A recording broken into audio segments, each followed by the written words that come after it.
Good morning, everybody. Good morning. Welcome to Money in the Morning, aka Economic Elevation, aka Financial Consciousness. My name is Dr. Boyce Watkins. I'm your friendly neighborhood finance professor, and I'm from the Black Business School. And one of the things we believe in the Black Business School, in case you don't know, is we believe in the Black Core of Three. The Black Core of Three is that we believe Black people should educate our own children, create our own jobs, and support Black-owned businesses.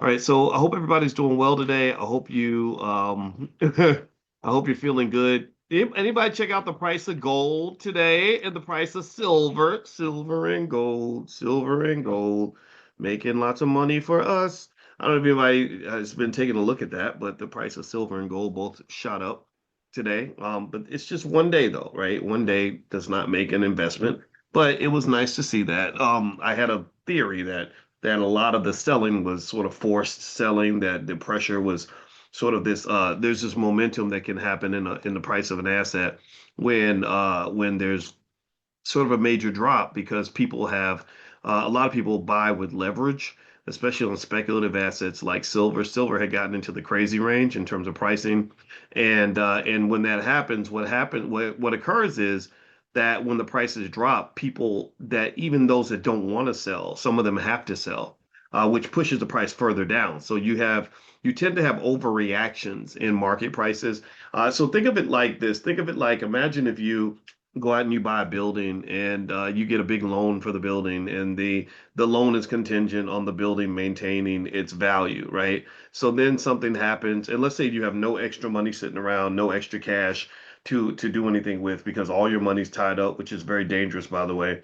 And then the value of the building drops. And then the bank comes and says, okay, you're going to have to either put up more cash into this building, add to your equity, or we're going to make you sell the building, right? Because we don't want you to damage our collateral.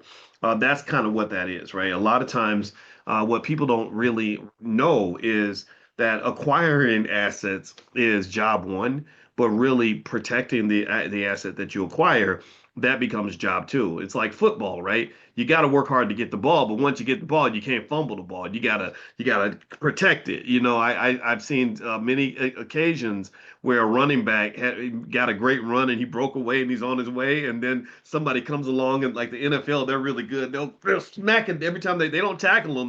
They smack at the ball when they try to tackle you. In fact, years ago, in when my Ohio State Buckeyes, I'm a Buckeye and a Hoosier. Right? That's I met my wife in Indiana, and I went to Ohio State. So I claim whoever's winning, I want to claim them.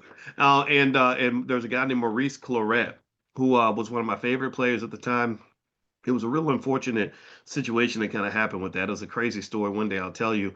And anyway, Maurice Clarett was the number one reason that that team went to the championship. And so in the championship game against Miami, who just played in the championship again, they keep losing. I don't know why. There was a play where the wide receiver got it, or that's what, sorry, the defensive back got an interception or something, and he starts running and he's taking off, and all the Miami fans are like, and Maurice, as smart of a player as he is, he went after the guy and he noticed that the guy did not protect the ball. The guy was running, and apparently, when the sideline is over here, you're supposed to carry the ball over here, so that if somebody hits it, it's going to go out of bounds.